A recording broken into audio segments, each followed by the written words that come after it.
से नहीं हूँ, एजुकेशन के फील्ड से नहीं हूँ। मैं एक कलाकार हूँ, एक आर्टिस्ट हूँ, एक क्रिएटिव इंसान हूँ। और आप लोग बेहतर जानते हैं एजुकेशन के बारे में। इतने साल से आप एजुकेशन चला रहे हैं। पिछले कुछ साल से मेरा अनुभव हुआ है, चूंकि मैंने कुछ फिल्में की हैं। एक फिल्म थी तारे ज़मीं पर, और अभी हाल ही में मेरी जो फिल्म आई है 3 इडियट्स, ये दोनों फिल्में एजुकेशन के टॉपिक पर हैं। तो लिहाजा मैं इस वजह से मैंने काफ़ी रिसर्च की एजुकेशन के ऊपर, और कुछ चीज़ें मेरे सामने आई हैं और वो चीज़ें मैं आपके सामने रखना चाह रहा हूँ। आज यहाँ पेरेंट्स हैं, एजुकेटर्स हैं, टीचर्स हैं, बच्चे भी हैं। हो सकता है पता नहीं मैं कितना सही बोल रहा हूँ, गलत बोल रहा हूँ, लेकिन मेरे कुछ विचार हैं जो मैं आपके सामने रखना चाहूँगा एजुकेशन से जो जिनका संबंध है। और वो ये कि सबसे पहले तो हर बच्चा ख़ास होता है। ये मैंने डिस्कवर किया अपने रिसर्च में। हर बच्चा ख़ास होता है। हर बच्चे में हमारी तरह, आपकी तरह और हमारी तरह, हर बच्चे में कुछ ना कुछ काबिलियत होती है, कुछ ना कुछ कमज़ोरी होती है। मुझ में भी कमज़ोरी है, काबिलियत है। आप में भी कुछ ना कुछ काबिलियत और कमज़ोरी है, और हर बच्चे में कुछ ना कुछ कमज़ोरी और काबिलियत होती है। और हमें as parents, as elders, as education system, हमें हर बच्चे की खासियत को पहचानना है, उससे मदद करनी है। उसकी क्या खासियत है, उसका क्या दिल चाहता है, उसे किस चीज़ में खुशी मिलती है, वो हमें उसको हेल्प करना है कि हम उसको वो ढूंढ सके, और उसमें हमें सपोर्ट करना है। और जो उसकी कमज़ोरी है उसमें हमें उसको सपोर्ट करना है। मुझे अक्सर एजुकेशन इंस्टीट्यूट्स मुझे बोलते हैं कि हम हमारे स्कूल में सारे बच्चे पास होते हैं, हमारे स्कूल में सारे बच्चे फर्स्ट आते हैं, या हम जो बोर्ड एग्ज़ाम है उसमें हमारे सारे बच्चे पास होते हैं। मुझे एक सवाल पूछना है कि हमारे कितने बच्चे खुश हैं? सबसे बड़ा सवाल मेरा ये है, how many of our children are happy? और वो जो हैप्पीनेस क्वोशेंट है ना, वो मेरे लिए सबसे अहम है। क्योंकि देखिए, पढ़ाई लिखाई तो हम सीख ही लेते हैं। जब मुझे कोई चीज़ सीखनी होती है तो मैं कुछ ना कुछ करके सीख ही लेता हूँ। हमारी फिल्म 3 इडियट्स जब रिलीज होने वाली थी, रिलीज से पहले हमने कई स्क्रीनिंग्स रखे थे, टेस्ट स्क्रीनिंग जिसको हम कहते हैं, जिसमें कि हम ऑडियंस जैसे आप लोग हैं उनको बुलाते हैं, फिल्म दिखाते हैं, उनसे पूछते हैं कि फिल्म कैसी लगी। ऐसे एक टेस्ट स्क्रीनिंग हमने किया था। बम्बई में एक फैक्ट्री में कारीगर लोग काम करते हैं, तो करीब 25-30 कारीगर आए थे उस स्क्रीनिंग में। स्क्रीनिंग के बाद उनका एक कारीगर था, उसने मुझसे एक सवाल पूछा। उसने मुझसे ये पूछा, आप लोगों ने फिल्म देखी है 3 इडियट्स? उसमें उसने मुझे एक सवाल पूछा जो बहुत कमाल का सवाल था। उसने मुझे ये सवाल पूछा कि सर, पिक्चर के अंत में हमें पता लगता है कि आप तो रणछोड़ दास थे ही नहीं, रैंचो तो थे ही नहीं आप, तो सर्टिफिकेट तो आपको मिला नहीं, वो तो जावेद जाफरी को मिल गया। तो आप इतने बड़े साइंटिस्ट कैसे बन गए? इतने बड़े पेटेंट्स, 400 पेटेंट्स, जापानी लोग आपके पीछे पड़े हैं, तो आपको सर्टिफिकेट तो मिला नहीं, तो आप इतने बड़े साइंटिस्ट कैसे बन गए? बहुत ही अहम सवाल है ये, बहुत ही इंपॉर्टेंट सवाल है।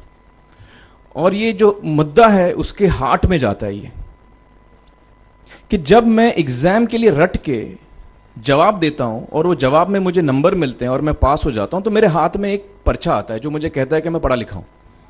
लेकिन वाकई में पढ़ा लिखा हूं या नहीं, ये अभी तक हमको श्योर मालूम नहीं है।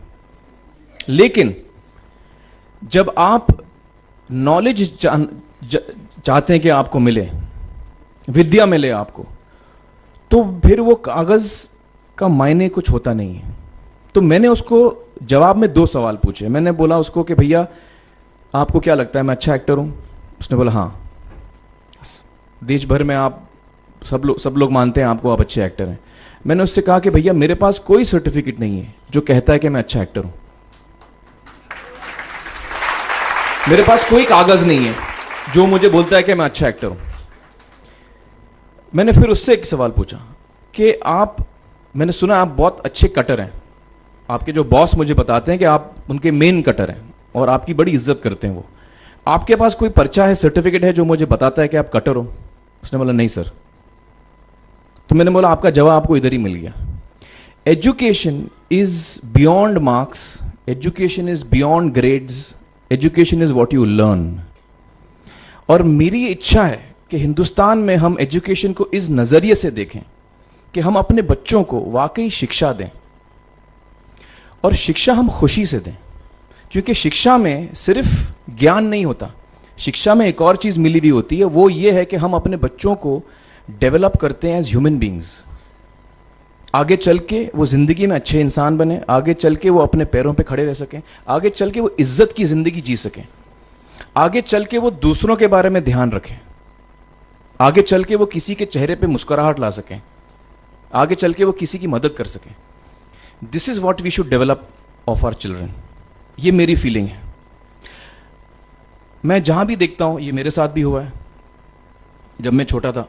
जब से हमारे बच्चे छोटे होते हैं, जब से बच्चे पैदा होते हैं, बच्चा घर आता है, हम बच्चे को पूछते हैं भाई मार्क्स कितने मिले, फर्स्ट आया कि सेकंड आया? वो बोलता है सेकंड। सेकंड आया तो अरे फर्स्ट नहीं आया, डांट पड़ती है उसको।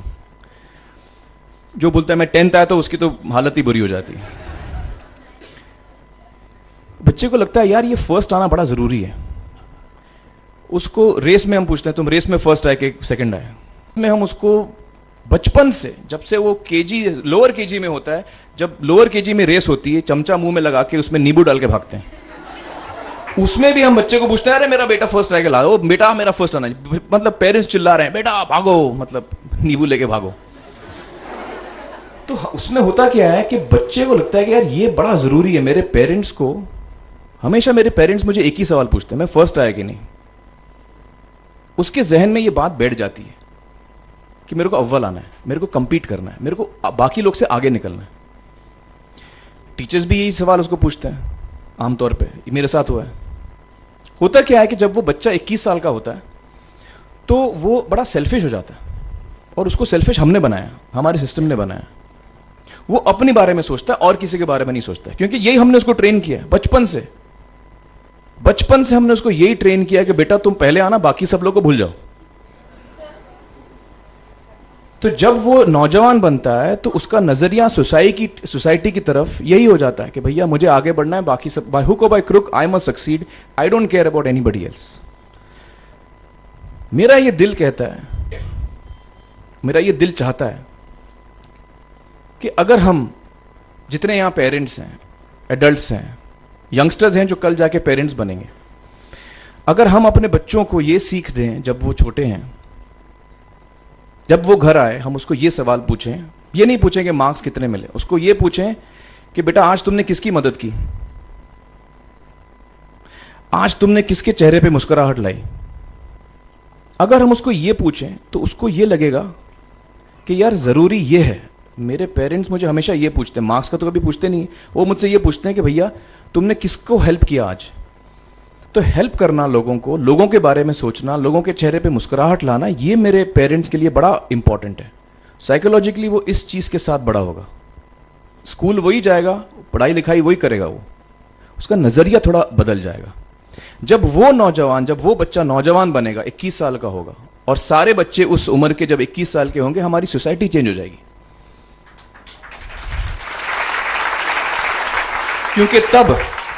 क्योंकि तब हमारी सोसाइटी में ऐसे नौजवान होंगे जो खुद के बारे में नहीं सोच रहे, दूसरों के बारे में सोच रहे हैं। तो मुझे लगता है कि सबसे बड़ी चीज जो हमारे एजुकेशन सिस्टम में मैं देखना चाहूंगा, जो मैंने अपने स्कूल लाइफ में नहीं देखी, कि हमको ये अहमियत इस पे दी जा रही है कि हम अपने आसपास के बच्चों को कितना हेल्प कर रहे हैं।